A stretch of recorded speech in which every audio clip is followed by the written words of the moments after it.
Ba polémique eza belé héritier wata na be héritier wata. Donc il paraît ba ministère msusu kaka lelo. Ba ministère belé ba kimi héritier lelo. Suite il y a raté voyage avec Fabregas yenda ya rataki visa il a raté visa njora ke pa wata ke pa wata zui ndesiko yo basa basité papa basa basi koto muninga a raté koto muninga azui soko za mutema makasité et ko sala ndenge salimanike okobela AVC OK voilà en tout cas mwana mwaso asambelaka etapo ayelaki bato mosusu bakufaka bongo maniki apika pena crise ya makasi premièrement batie esimbi te bato oyo baka kocontredire formation ya wera eza kaka bano bauti na maboko na ye moko baye koboya baboya ils étaient inconscients héritier asolana prêtre oyo Karine a qui a sauté premier, à l'ambi prêtre. Karine a la facilité que prêtre Kango. Amela le Bambouma. Ok. Vous comprenez? Amela nene. Allez Bambouma. Allez Bambouma. Oui, bon la bonté. Vous comprenez? L'héritier a solana prêtre, mais Karine a tout prêt à pour mi boaka. Bon héritier a bandé. Prêtre mon ambouma. Ok, Sinjora mona na Belgique. Vous comprenez? Donc Bango va se dar na Bango. Mitolité misunga oyo ya Grace Mandela la pétrolière boye bake eyena idéologie ya sika donc soki papa to mama avali kopela awa na kati bakini komitungisa te ya kotinaka mbongo na kini kaka soki obengi na numéro oyo oza mobimba ndeko yo na kini akozwa soin de santé gratuitement na clinique misunga bajeli bino wifi ya opele surtout ke bazali na internet au début donc soki ndeko na yo avali kobela olingi oyeba état de santé na ye okoki kobenga ye sali kukuma ozwa ata interférence na nzela mama boni santé nakomi bien soki ndeko na yo azwi occasion ya kozwa basoin na mitolité misunga yebake kuna na ntongo oza mobimba na petit déjeuner mpe na pokwa yebake badive ezali mpe na point po okolia okondima teke ozali na hôpital bazali na basale ya opération sans oublier test oculaire donc oza mobimba ke na mitole misunga ekosalaki misu na yo ezonga lokola na commencement na clinique misunga bazali mpe na dentiste minu ekozonga tumu pia misunga batretaka mpe cataracte yebake okomona pepele ya mbetolo lokola kaka éclairage public ya New York misunga ta santé c'est ta vie alors na clinique misunga oyo ya Grace Mandela la pétrolière est kembe ezali ezate. Est-ce que on a vu un jour à Bozute en solo parce que tout le monde qui s'en a la peine à ma casse na poto non bah ce problème na héritier pour na vidéo bah ce problème na héritier oui bah ce problème na héritier là papa tout ça qui sont mis balèze avec Aïdor tout ça c'est que non manique koloba boyete OK manique pourquoi ozoloba non pas jusque là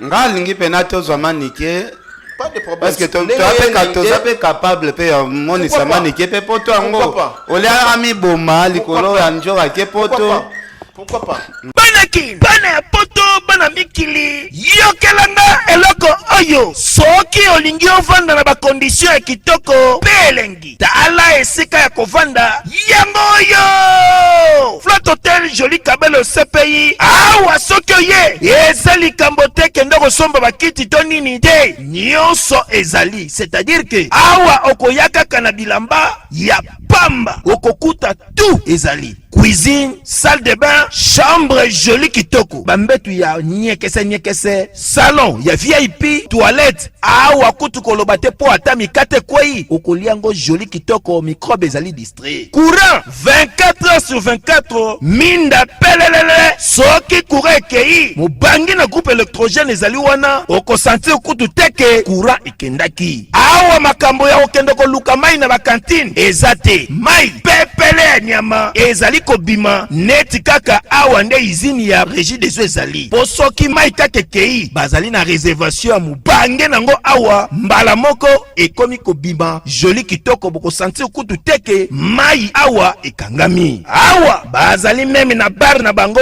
oyo bato ya libanda bakotaka te. Flat Hotel Joli Kabelo CPI ezwami na avenue Bula numéro 115 quartier Adoula na commune na Bandalungwa référence Église Mangembo. Na Flat Hotel Joli Kabelo CPI nyonso pepele neti kaka na film. Kisinzoro zotala ngai Manike de John Général Etumba bozo kanga. Je pense que makamuna bino oyo ya benda simbatika ebandi lelote. Bola tisangai mikumba na bino te. Merci beaucoup. Est-ce que Mike vous reconnaître que Prince Babiaza na kati ya danger? Bato baza la base ya beshek ya Prince Babiaza Manike na Kisinjora. Nde basala ke Prince Babia avancé te. Nakombo yango te, nakombo yango te.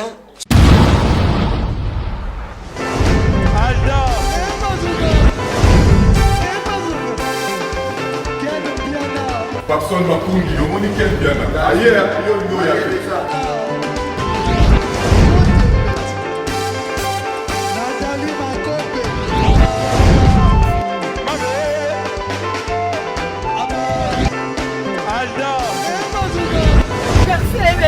Fali avant. On va te là qui donc malambo est bien.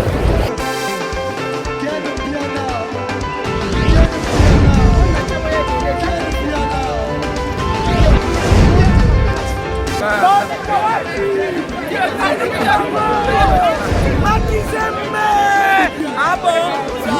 J'ai des lignes mon conduit. Ouais. Ah, ouais. This is London. This is London City.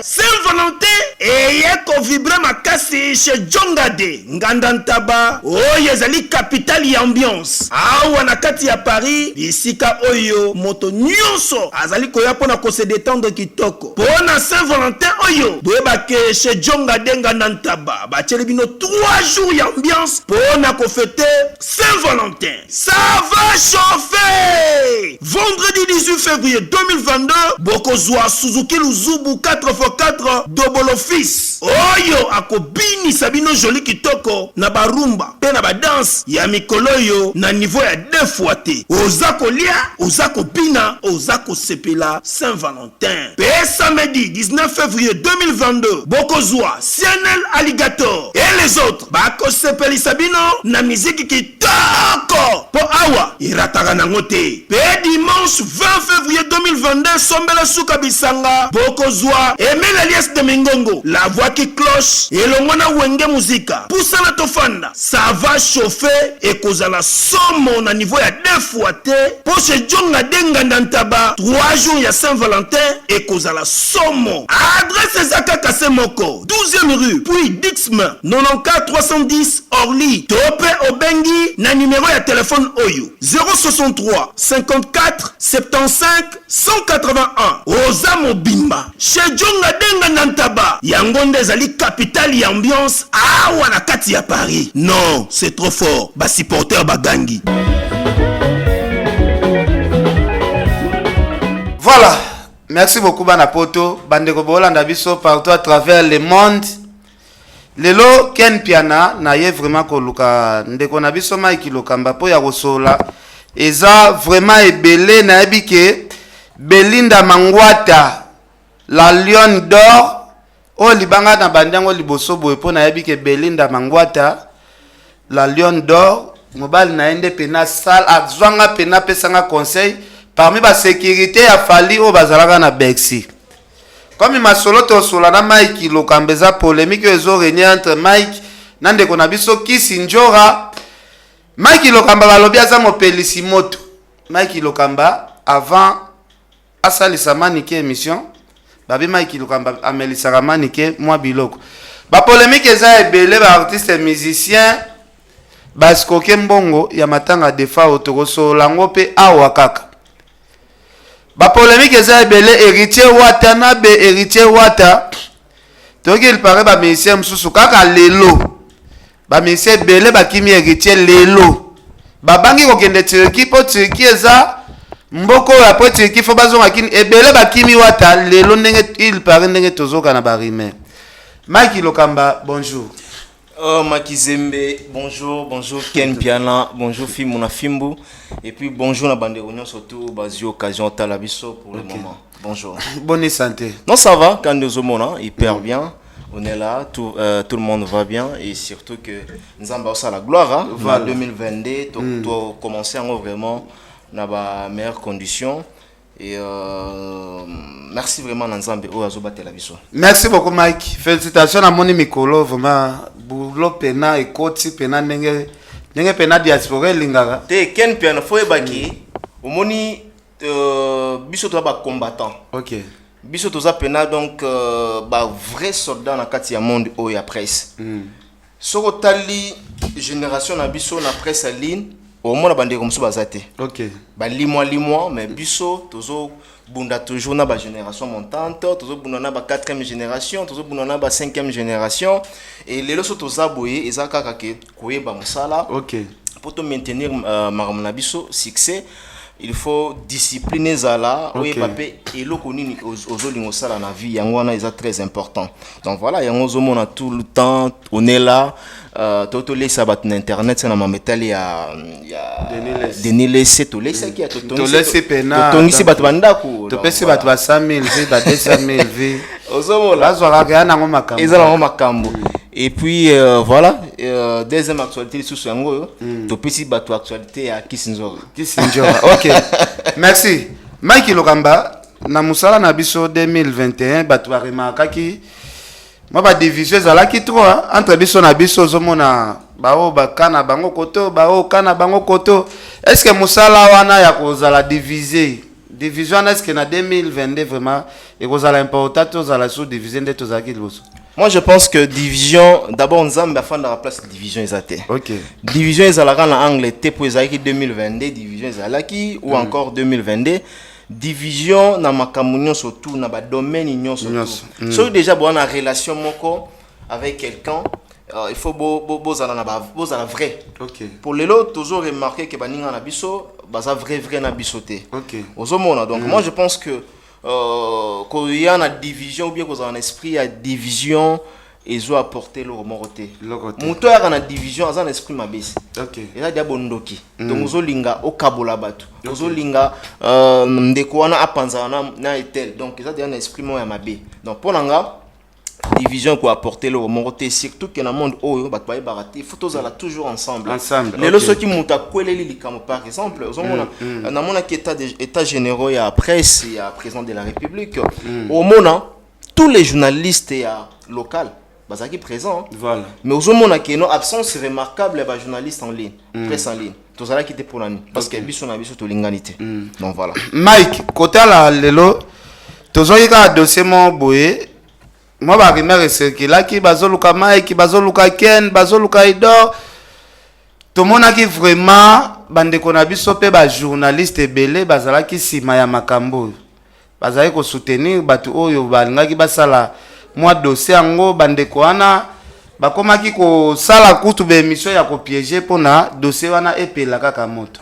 Na bite koluka kolimu sabaninga avantage ni ezalaka entre que baninga mususu bazala te pour batu ba gagner na bite avantage ni batu baninga bazwa soki biso peut-être tozaki bloqué.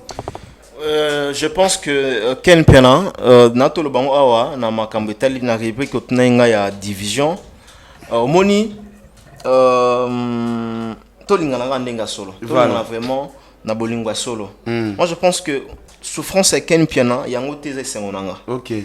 Souffrance ya Aidor Bokwala yango te ozala esengonanga. OK. Donc nga ponanga bandeko oyo yozoloba awa bien que nga pena na précision na bango te mais ndenge yozoloba awa so bazalaki na sima dossier na biso pour que banuire bakanga basala ata bakangi Mike Lokamba par exemple. Non sala ndesini na okufa te so bakangi Ken Piana lelo okufa pete okobi makaka. Pour dire tout simplement que kosala moninga mabe eza nango eloko moko ya eza na ntina moko te Mike Lokamba bato bazo qualifié oke opelisaka moto yo luka toujours ba problème place problème ezate na plateau na yo na émission mususu ko olekisa olekisi kaka tokena tinaka ya ndeko na biso manike na kisinjora babi yondo pelisi moto ya guerre vraiment makasi parce que bandeko ba Holanda biso baza ebele surtout to moni kisinjora aleli mingi na kombo na yo ke Mike Lokamba comment ko permettre manike alba ba propos alobaki olekisi yango très bien Ken Piana ouais na ebité batutu bauta la biso surtout za 10 chaînes na kati ya mboka oyo na RDC OK chaîne oyo ya ezala rapena tumba za fimbo na fimbo voilà na boya c'est ça on pose ba question non on pose on ba question on pose yo ba question lelo na boite na li na faire comprendre batu que non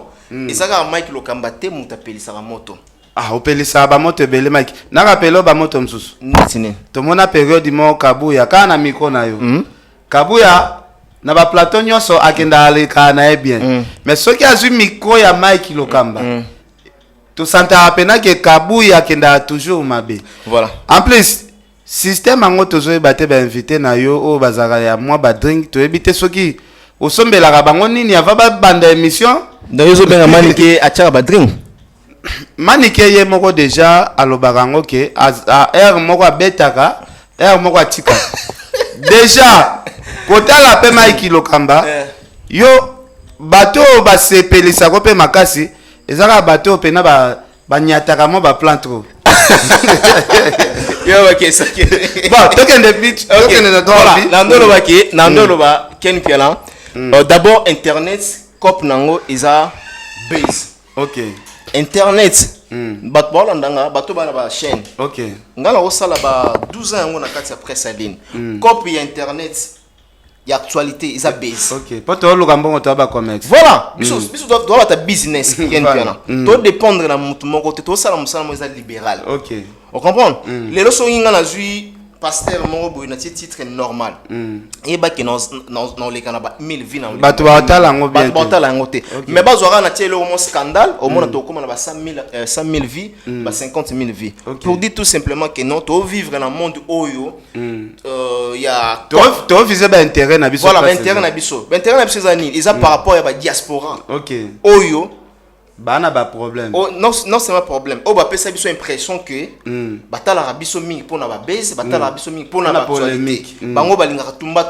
et indi fimbu na fimbu fiakola bango ozomona on va biloko eza un peu agressive biloko bango balingaka OK alors ngala linga pete ke non na yambi mutu aya kosalela nga kisango na émission OK intérêt nanga ezaki batu batala batu ba commenter pour que revenir nanga ezala wana OK revenir lobité que na salir image à moto pour batu loba yozo zo mbongo koto image batu yozo sali ngai Ken Piana na musala o na respecter le moko ko finga motu te ko sala pe diffamation te surtout vie privée OK ko sala diffamation te soza na ba confirmation te ou bien na information vraie te OK elonga na evitaka yango wana so par exemple n'attendre mutu micro et que mutu azoloba consentement na ye azoloba oyo ye azo penser koloba il a fallu Mike Lokamba sala ni par exemple non sala ni ezaka mambo ya manikete to yambaka pe r mo awa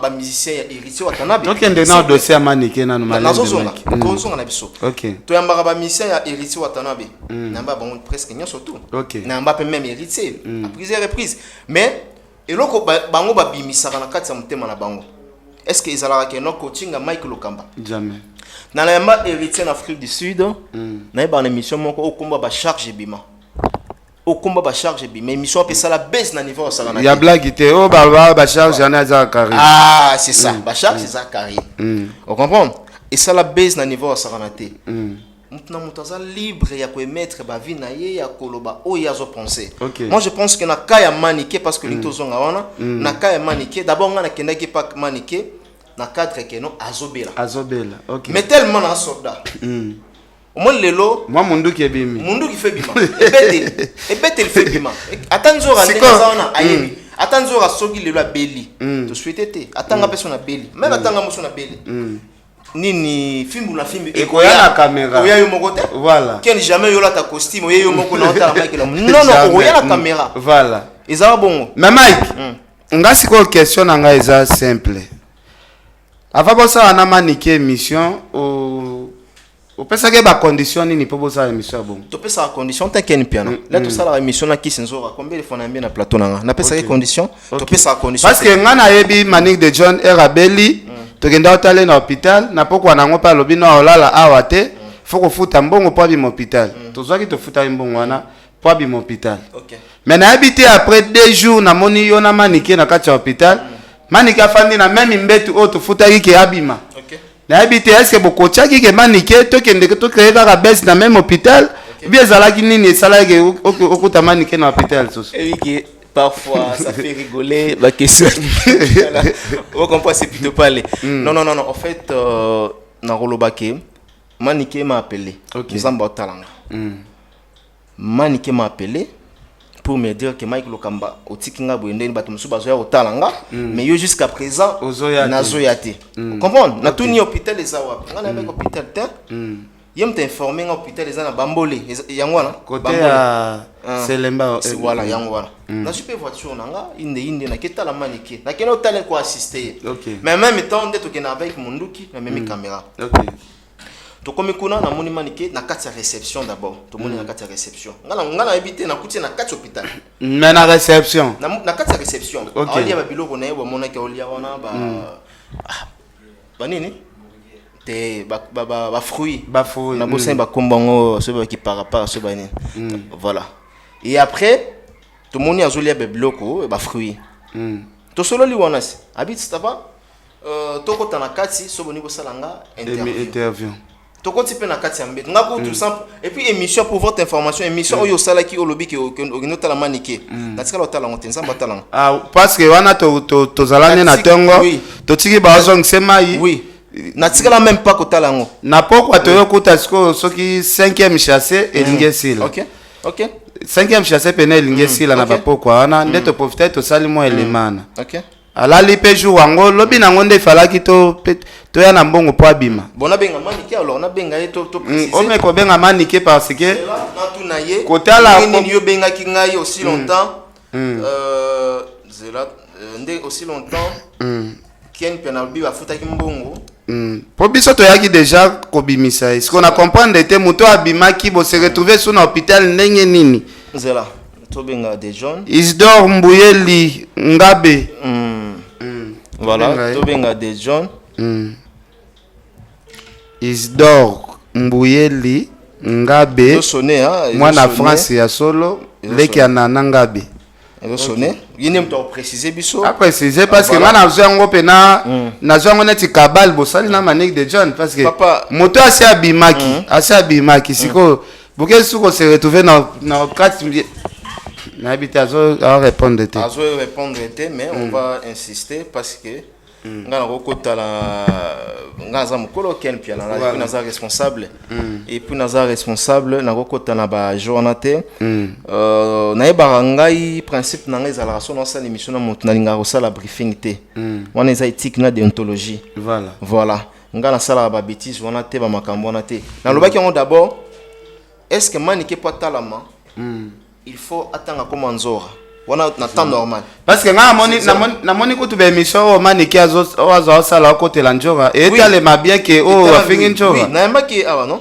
ngala kenaki to ino tala ye mais to profiter que to zo appeler mo ya zo bela après sa message ceci là mais par après subitement to moni il y a lobby ko ko koloba donc bato balonga na focus wana que tout ça la cabale ceci là non ça la cabale pour nini qui Nzora soit bongi lelo eza sengona ngate voilà parce que ngana ki Nzora to yebani donc voilà est-ce que on a vu Nzora bo 8 ans sola parce que tout le monde qui Nzora azole la pena makasi na poto non bazu problème na héritier pour na vidéo wana bazu problème na héritier oui bazu problème na héritier là papa qui Nzora a problème na héritier pour nani héritier sali nini pour a problème na ngana yebi héritier très bien so bato musu ba yebi héritier lelo ngana yebi héritier tongo OK vous comprenez yo mona héritier ta papa même pito pale combien de fois le ma be ya héritier Watanabe Voilà. déjà mon héritier inde ye moko boye na parquet ou bien apporter plainte ou bien tinda bato ça la ceci c'est là héritier qui papa biloko on ata bakola héritier combo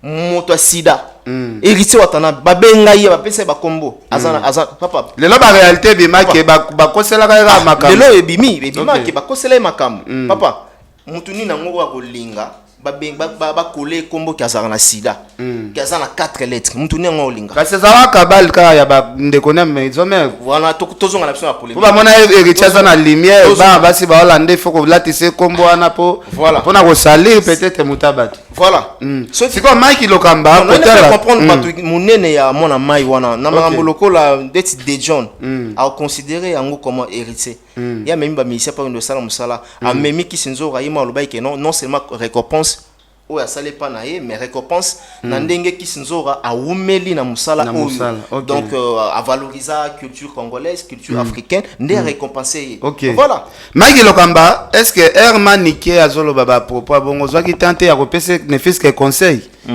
que ozo kende moke au-delà makasi voilà Ken Piana moi je pense que dans une émission là tout ça la intervention ce que moni mutalo ba mabe au contredire OK ngala osala ngote ke hors caméra na sala kiango devant caméra au moins so landi pene émission na bien ozomona ke non tozaki biso mibalesi avec Aïdor tozoyi c'est que non manike koloba boyete OK manike pourquoi ozoloba non pas jusque là je vais aller très loin pour nous regarder sabino que non et ça na biloko mususu va proposer un peu déplacé au tokata qu'on a montage OK soki tembe Berlin vous en a Brit nango aux en a Brit soki tembe pesa nga Brit wana il faut na kotisa ba biloko bokata et zongela soka biso non essaie beti mundu non et zonga po bato zolo ba keno na tikaki na tikaki nyonso te na tiki ba longoli ba injire OK na longoli ba injire OK na longoli ba benjir mais Mike malgré longoli benjir malgré monsieur Zalaki na posé au moins question muke Mike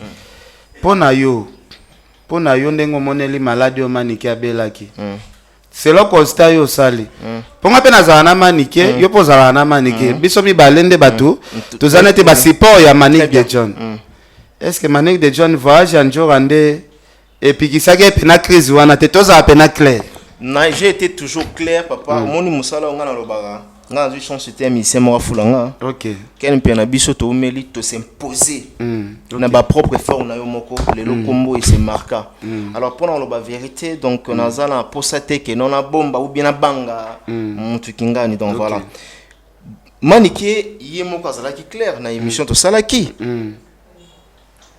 akelango très loin pour na loba que non eni oyo nazana yemo mtalobi nazala nango depuis kala voilà parce que akundoli voilà yemo kalobaki yango ezaki eza munoko keni te munoko nanga te munoko nani ya Manique yemoko mais yemo kalobaki yango papa toza ba analyste quand même OK to mena domaine oyo réponse oyo batwaze le pananga yango wana réponse ya bango moko oyo Manique alobaki eni oyo azalaka na yango bomba cela veut dire que attaque des gens dans la biso c'est là ce que toza non tozala au milieu du village parce que njoka za mutu na biso Manique pe mutu na biso elingelo ba tout simplement que Manique voyage en Zora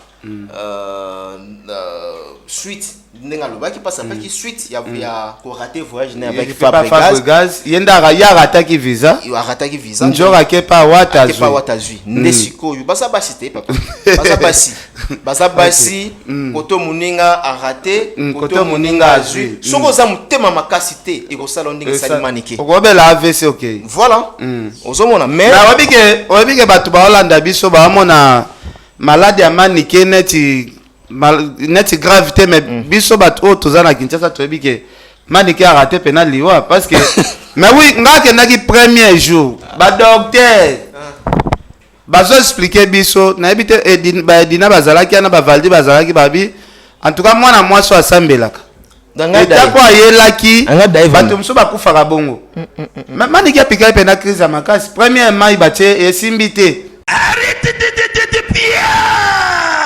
yokelanga eloko oyo restaurant business class VIP Bruxelles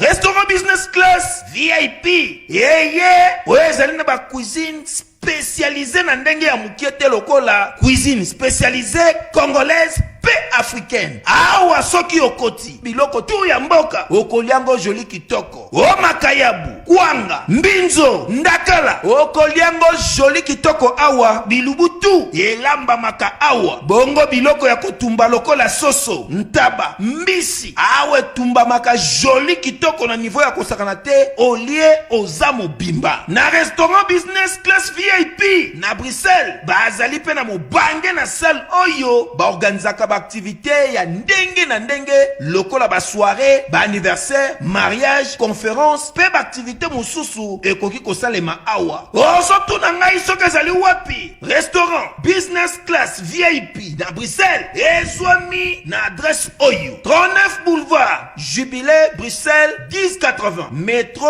Riboucourt l'une 2 P6 30 51 arrêt Jubilé. Awa na restaurant business class VIP na Bruxelles yango nde nzambe ya babilubu o etali ba congolais pe ba africain. C'est naturel. Gardez bandi na yo toujours. Placide et Bio, le patron de business class. Deuxième maille bache et simbité. Voilà. Troisième maille et simbité. Mike. To komi na quatrième ezo simbate. Cinquième de ba moni nzoto manike sikoyo. E bandi ozonga. Ok. Parce que jour au biso de kendaki abando tambola. Ok. Ba omona ba image wana, tu na réception, to kene na mbetu azotambola na bon. Sindengo lobi ke ezalaki bongo te na débit, azali vraiment. Azape na yo yepe na manike asa yo ki bien. Ok. Mike, est-ce que ozo boulete to lukela manike solution pe? Non, solution ezaka ki Par rapport à ba visa ngope visa zape lo côté. Soki bon. Nana dévoilons kaka. Ok. Baloba atanga mboka te. Na benga mutu moko, na bulai pona manike. Na bon. Ça va? Sope yo pe ya nikanisi. Et il est bien. Il est bien. Zana benga. Pour le retour ezalaka, preuve non? Nga lingi pena to zwa manike. Pas de problème. Parce que tu es capable de moni sa manike pe poto ango. Ole ami boma likolo ya njoka ke poto. Pourquoi pas? Aye to kotisi na nini. To sali ka ba démarche ndenge salema. Non mais fa kota na nini na liste ya entreprise to tue na liste ya bangagé voilà. Personnel. Voilà. Ah, je donne la chance là. Donc voilà, c'est ils ont un problème. Donc on a il y a pas de problème parce que dans la voyage mon quoi na ben on salé surprise. Dans le bakalaming mais tellement mais bah ça la moto surprise na voyage c'est parce que présence physique ya moto na ba surprise dans sens sinine surprise dans sens sinine surprise exacte que non malalement oui que voyager non surprise exacte que non bon bongama na moi oyo ozo voyager tel pays nanga na salon kalaming terre. OK. Donc voilà ce pays une idée on peut ajouter il y a pas de problème. OK pour un problème exact yo bouleza to akendo mais na yebisa yo Mike Lokamba nga pesa ko boult na yebisa yo omoni lelo bande ko na biso ya internet lobaka po bazala reconnaissante ya bande ko ebele ba bima mikolo ngande na tia bango na tio ya ba voyage poto. Ah bon?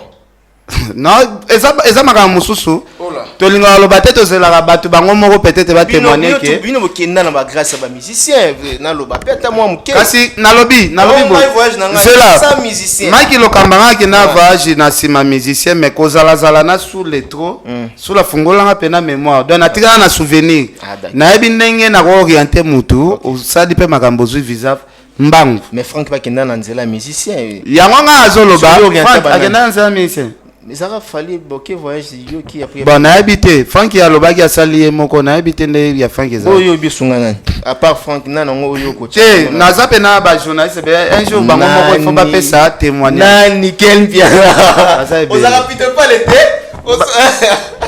ba bomo na ba défiler awa donc bango moko un jour ceux qui ba lobby et ça la bien na senga ki open na bi Mike yaka to luka to kende to limwana nu to kende yo moko lobaki to zela nanu donc Mike kotala njora lelo na Manique de John conseil ni ko pesa bango na vie bazala na distance ya libela voilà ou bien basalaka bablague oyo basalaka ke mo bazongani bafandi parce que eza vi mobimba ya bato ya na risque ngai na oloba nzora kisi nzora ozotala ngai kisi nzora ozotala ngai nayebi ke outi Belgique omoni bambuma amoni bambuma ozokanga très bien Maniké de John Général Etumba bozokanga je pense que makambo na bino oyo ya benda simbatika ebandi lelo te bandakala balatisa yango nde voilà bolatisa ngai mikumba na bino te et puis na souhaitaka jamais que un jour bokabwana yona kisinzora ou encore yona Maniké na souhaiter yango te bref et arrivant à moment moko boye Maniké a sali émission asimbi famille ya Nzora bon ils allaient asimbi famille non olobi o souhaiter te un jour bakabwana mais obike ko kabwana msupe za la solution non ko kabwana msupe c'est la solution mais ceux qui za famille ba bango pe kakasi non ils allaient appeler solution ko kabwana il y a un adage congolais baloba nini singa famille ebenda naka katanaka te cela veut dire quoi papa makile za na kati kuna makile zali atandele bokutana kaka balobi te ke faut bozalaka à tout moment bozala ensemble mais faut yeba ke non on a tante nanga o ndeko nanga o c'est là na bando lobake ngala zo appelle coup de fil ya Kisinzora l'air Maniké ça dérapage na ba émission qui ça lobia trop c'est trop tout yo famille s'est décidé va porter Maniké plainte na mission bosalaki te émission les cas 2021 je crois février 2020 donc il y a cela 2 ans yango réaction na ngeza yaki nini po mona keno na linga moto te entre bango mibale oui na linga baswana te mais Mike merci ça edenga ta mwa muke na ba question olingaka moto te entre bango mibale c'est les ça idée na yebisa Kisinzora en tout cas so kangisi Maniké na sepela na hote parce que Maniké za ndeko na yo mona vie moto tout déjà kangisi kaka moto ils ont une place à bien te une place à passer ils ont bomie biso to kangisa ba Karine to la ça bon ba 3 jours na ba pécrim après crime ba ça les transferts type nini parquet on a évité ceux qui Karine olinganga un jour na vie na évité vous comprenez donc cela veut dire que quand ça mutueza truc à bien te voilà on a revenu maintenant na question merci beaucoup est-ce que Mike vous reconnaître que Prince Babia na kati ya danger bato baza à la base ya l'échec ya Prince Babia Maniké na Kisinzora nde basala ke Prince Babia avancé te na boya ngotin ceux qui ba maman mi balé bazo bunda bazo swana déjà ko swana na bango eza na à la famille te mais comme public et comme na lié aux public et comme na lié oyo batutu bayebi carrément image ya mwana bino ezala bien te et surtout ceux qui kaka kombo pe ya mwana bozo swana o afini mwana bozo swana o ya côté mwana bozo swana o ya lobi babotela ki passeport et pas ya héritier o lobi yene mutasala ki boy ozo mona te ke bango moko baza à la base pour nanga baza à la base ya ko déstabiliser carrière ya Prince or c'est jeune azana merci na nini na Mike est-ce que vous reconnaître période moko oyo Prince Babia azobeta pas héritier Kisinzora sala ba propagande que soki héritier alongoli Prince te po bango ba besoin Prince atanga classe soki alongoli ete akofula melaye akokata bilamba pona héritier po abebisa avenir ya mwana bango ozo reconnaître ba période yana ou bien ozo reconnaître ango mais qu'on reconnaître que c'est bien bon mais aujourd'hui pour nanga ce n'est pas parce que le plus important toloba te makambo nyonso Maniké azoloba aka na faute c'est ça il y en a zoloba te na zoloba ba image les images sont là moni avantage ya internet c'est ça nini eza kwa télévision te na TV leki esili nango mais na image internet c'est kala il suffit que non beta titrage et bimi na mbala moko ba biloko to ezali merci mais ouais to moni pe Maniké ache kolongwa ya Prince Babia na mutu ya Kisinzora tandis que biso toyebi ba histoire très bien que Maniké na Karine Mokonzi bazwaka conflit moko grave Maniké alobaka ba retomber à conflit na biso na kolakisa onga na olongola mwana no la team Maniké pa beta c'est alobi yoza kolo que c'était Karine yabisaka alobi omoni a partir alobi mwana no akonyata te na olongola ye siko pourquoi maniki azolinga latisa njora neti kolongwa prince ezali na voilà mokanzo soko tali koto na ndenge mo rappeler bato ke mamu onzo alobaka soko tali pe koto yo na ndenge olobi maniki alobaka ngapo na nga bango mibale fo ba stopper makambo wana et ba stopper makambo wana ezo salir bango ezo salir pe image ya moi na bango on comprend lelo c'est important c'est important po to mona la force ya makambo njora zala loba ezala peser pena na mato ya héritier te héritier azala betango kara mais manike azui rankini na Karine nde héritier yo longola siko prince c'est Karine en dehors ya ki attaché des princes bazali na ba relation na bango mususu na non kozwa ke Karine a komi ko décider na place ya leader non pas ko décider moni Karine azala ke l'autre côté et pas ya non azala ke loko parce que yenda décider lobi prince à partir à lobi à longo a profiter quand na makambo ezaki à l'occasion de ya profiter ça circonstance c'est-à-dire il y a lobi likambo c'est trop mais Mike là circonstance pardon bato kinena baké voyage héritier memina ni prince n'Angola OK koto etikali makele les osalama héritier salama pour na prince makele les osalama yene mta éviter héritier aza décideur ya vie na ye aza décideur ya orchestre na ye koloba Karine te aza lo côté banda tongo team non na la team Karine azala peser makasi Mike non Mike kolanda papa kolanda tendenga banda ko sala ba base na ya buzoba Mike peser te Mike biso tozala tova jana héritier Angola wana héritier azela acha Karine na ba même condition o ya fan ba ije ndo betama wana te Karine ya on a benga ba Karine wana en dehors ya ba problème ya zanango Karine na ba fille internet azala penda grande soldate bango na ba glory olangi ba guerrière vraiment ba ebi ko créer makambo OK na peso exemple typique héritier a solo na prêtre Karine a qui a sauté premier à l'ambi prêtre Karine a la facilité que prêtre Kango amela le pamboma OK vous comprenez amela nini allez bamboma oui bon bangala bonte vous comprenez héritier a solo na prêtre oyo mais Karine aza tout près ya ko mibwaka bongo héritier ayibande prêtre mona mbuma oki sinjora mona na Belgique vous comprenez donc bango ba sedara na bango Shalom, c'est Papa Moïse prophète. Il y a église Hosanna.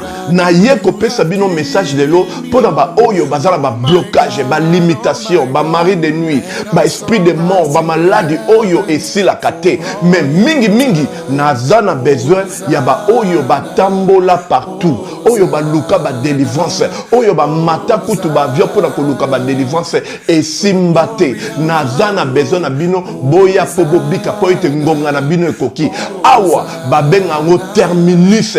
Awa ndezali sika ba démonio surtout basukaka moto moko na ya ate azwa délivrance ka bikate na le salamate bangonio surtout babika avant kutu boya bofukama bosenga Saint Esprit ala kisabino soki Papa Moïse azali ya ye ou bien ya yete ako répondre bino tout de suite bokota na YouTube bobeta Papa Moïse prophète TV bokomona ba témoignage ya bato belé oyo babika déjà oyo basala nakumisi nzambe ya Hosanna nakumisi nzambe Papa Moïse kwa bikisinga na malade estomac na banda ko souffrir mingi na estomac ezaki soke kanginga nazolala te ezosala pasi tina mukongo moto ezobimanga kolia madesu pasi babilo musuko lia ngo très difficile depuis Papa Moïse abondela pona ngai nazwa kimia nzambe Papa Moïse asalinga minene abikisinga na estomac na melaka lisu pantomètre te na bwaka ba pantomètre.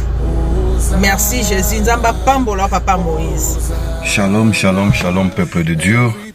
J'avais beaucoup de difficultés dans ma vie. Nazaki Moutaba Régé. Un peu partout là, au besoin contrat, au vieux Moussala, après quelques temps, Kakaboye, Mkolo compagnon Yini au Kabou, sans raison valable. D'ailleurs, au Koutanana prophète Moïse, le prophète Moïse est un homme de Dieu. Aza homme de Dieu, tout ça va aventure. Aza vraiment Moussa Lienzambe. L'homme de Dieu a prié pour moi. J'avais des masques, ma masque a régé. Et depuis que l'homme de Dieu a prié pour moi, je vous dis, tout a changé dans ma vie. Tout a changé dans ma vie. A changé nyonso. Nzambe a fumula la porte.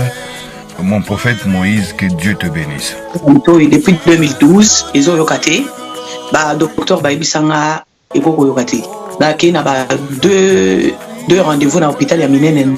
Baibisanga Eko yokaté. Moi, je peux la opération pesate. En tout cas, na vanditi lelo na yoka kananga ite na lito na gauche. Mwana na yo komo na nani? Na yo ko lobi mwana na kombo mwana na nga liboso kombo na nani? Marcel. Nazoka nakangika lito yo kaka nazoka na oyo banda koyoka te, ça veut dire que la yoki zombe na ngai. Oh na pusi ku téléphone musika pour fait. My God. Nazozela bino nyonso tout na moto. Batie na nini wana na ngolo zolo bezaki na bokasité ya héritier te. OK. On comprend? Donc otanga komba bato te Jotar wana ya ngola na pesi bambote.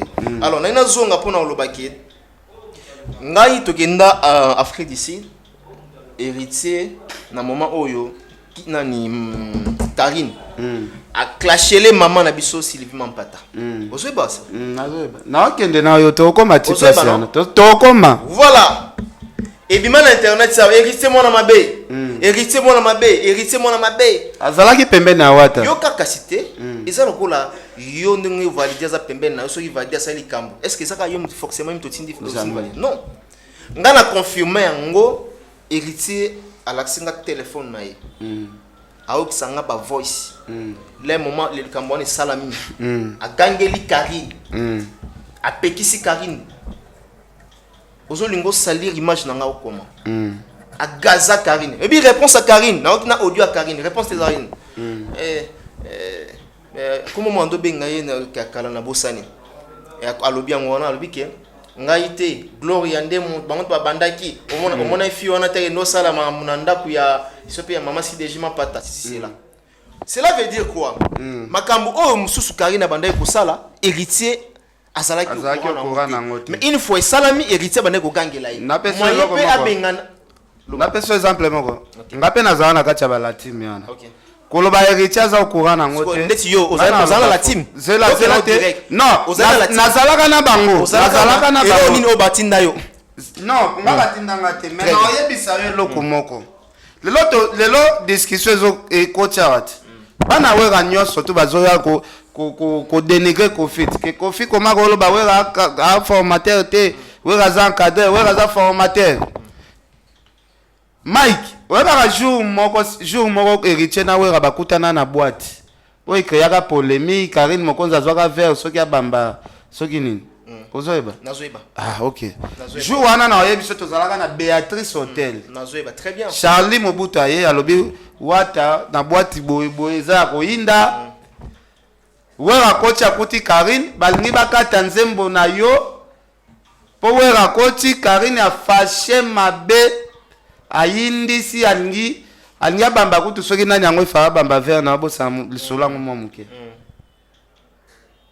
Héritier matisa biso bakar tokota bakar tokendo tala na nano na minute oyo ngana wera nani akolia muninga na moto na boîte. Ozo comprendre?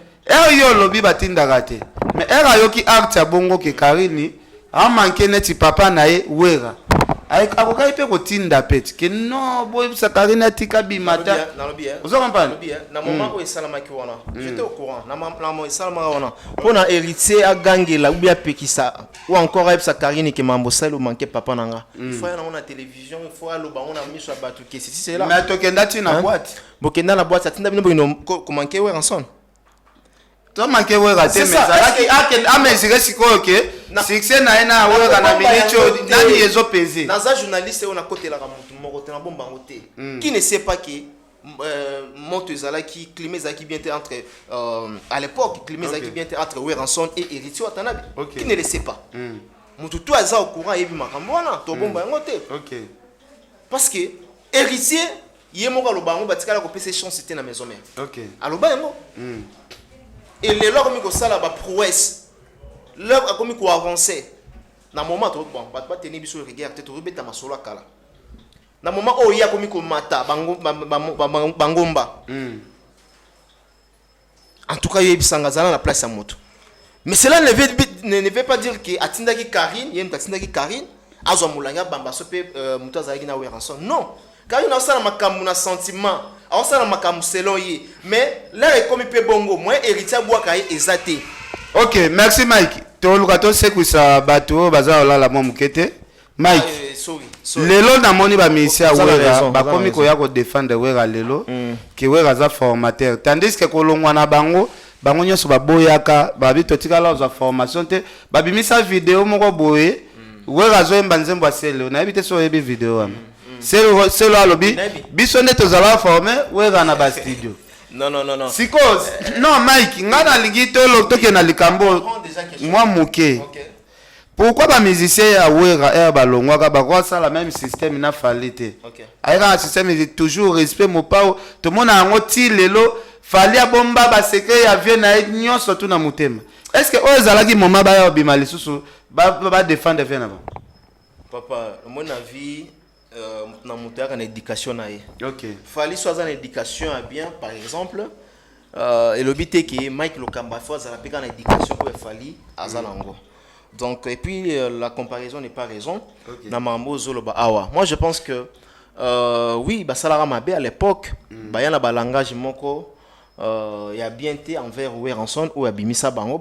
Il y a Weranson, je me souviens encore. Mais les lots bazo pe sa impression, il y a que linga Weranson, il y a que la vérité à Weranson. Mais la vérité reste vérité. Nga polanga, bande on a su abeta libanda na époque wana. Il y a fala la kisaka que non azana éducation a bien alaksaka que non azana ambition et puis alakisa que maturité non seulement maturité dans la vie humaine mais sur le plan musical vous comprenez à mon avis que non faut pas avoir un problème il faut soigner carrière nanga qu'est-ce qu'il faudrait faire non il faut na bimana boui exemple à suivre avec les artistes au Pébazo Lingolongwa là-bas d'abord qu'est-ce qu'il y a batum susu mais na makamolobi ya formateur na petit ceux qui question nini non tozolo banati Kofi Olomide alobi na musique formateur azalaka te formateur azana domaine surtout azana domaine surtout Kofi alobi boy bana batu nyonso bayaka na talent na bango yango na olobati tolobi boy c'est un être humain Mike tolobi boy c'est un être humain OK ata Kofi alobi mabango mais tolobi boy batu oyo baka ko contredire formation ya wera ezala bano bauti na maboko na ye moko baye ko boya ils étaient inconscients. OK ko boya mutu le bité que ozo eza vérité on ozo boya. OK ozo boya vérité et consciemment c'est-à-dire place à A na monaki par exemple Ken Piana na mutuka na jeep ya pembe ngana na télévision azo ba noter atambola na jeep te atambola na moto moi ko boya o bango bazo boya wana ignorance. OK donc à l'époque ba musicien wana bazalaki inconscient. Est-ce que vous reconnaître que kokende na bango projet na bango zalaki wera akoma parterre bakenda sala mauvaise campagne pour na ko détruire OK c'est ouais bimisi bango basala ngo campagne ya ko déstabiliser yango wana zolo bana ba musicien ni par exemple nyonso o balongwa kana ba ba kyosala le makina ba o balongwa moko tout le bana héritier pe business zalaki ya déstabiliser tout le monde non héritier wata za mutasuka yeto ko longola mais tout le monde o balongwa liboso héritier o balongwa yana tunaki o balongwa liboso héritier watanambe oui parce que tout le monde a langage na bango tikala ozala bien té voir même que tout le monde a balama to la muka les marqué c'est ça qui oui babotola en tant que leader na stratège tout le monde koto bato mususu baye ceci c'est là ba Borimati donc balinga vraiment tu vois la raison place wana que ba pesagi Weranson balinga ki teke Weranson a continuer sur le plan musical. OK donc voilà on ozo banana c'est le baza ebele parce que les lots c'est le azo le ka défendre wera azo contredire Kofi tandis que moi non fingi wera to ko le ka c'est le azate bah c'est le baza ba enfant Rodrigue vous comprenez c'est-à-dire que bazongi na maboko ya ba papa na bango après avoir ko saler papa no ba ne belé papa zaka papa moi na père otika la moi na OK Mike na moni misala osala eza ebele vraiment toko stopper émission ezala net moi premier volume parce que masolo sola eza ebele mais et permettre tout faut sola dossier ya mbongo ya defa ndenge ba escroquer il faut to solo la bato ba lembongo ngala osenga na justice congolaise te fa kanga bato ba lembongo kanga bango famille defa oza donc bato ba lembongo batanga bango famille defa olelo dossier ana to kokota ngo dossier lisusu ya génération 5 tozomona fali azalaki na ba adversaire mais le loi adversaire azal soute rivalité a fallu aujourd'hui azozala te azate apparemment azate mais apparemment nde na lobaki on déjà dans émission récente que héritier Ouattanabe dans 5 ans dans 3 ans comme rival il a fallu pour ouais wana to souhaiter bongo to souhaiter comme pe bongo parce que tu as besoin musique na biso ezala ne tozala mona otangi fali otangi faire koto mais to moni loko wana na héritier comme ko ya na place oyo na place au faire azala ki héritier comme ya évidemment voilà. C'est à dire que azo kende bien donc avenir ezali assurance ezali ba misala neza palpable zo monana wana sur le plan communautaire ce qui toke sur le plan international to mona fali to mona innocent na sima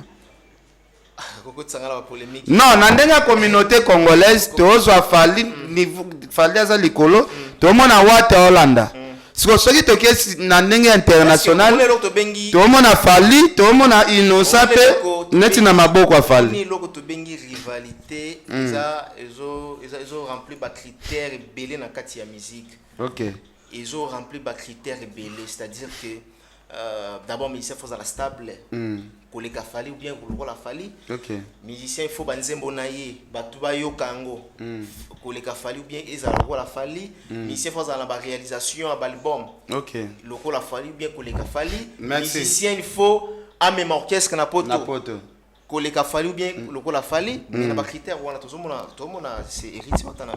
Merci Mike, merci. Mais Inosbi, ça va. Inosbi sur le plan international. Sur le plan vraiment tu vas comparer na héritier sur le plan international.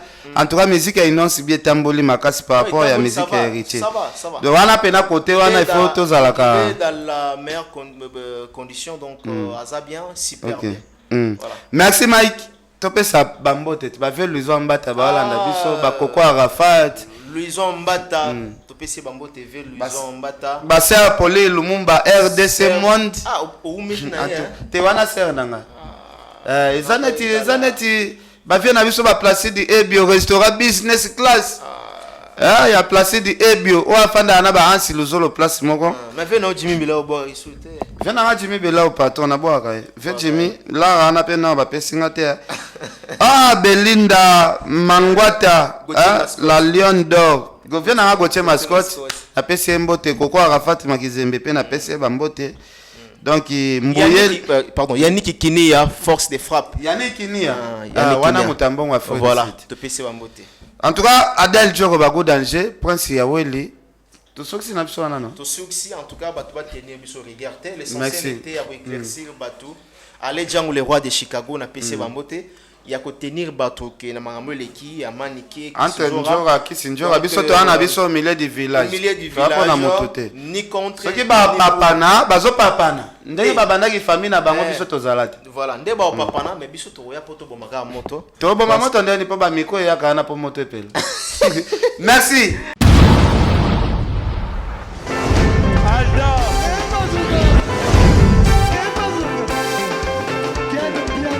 Papson Mapungi, omoni ken biana. Aye, yo ya pesa.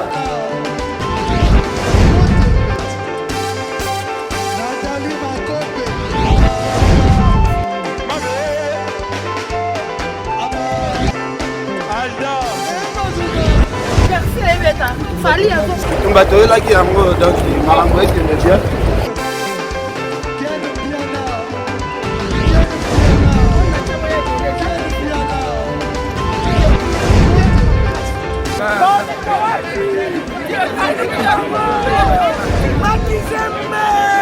Ah bon? Gideline Mokonzi. Ouais. Ah, ouais. This is London. This is London City.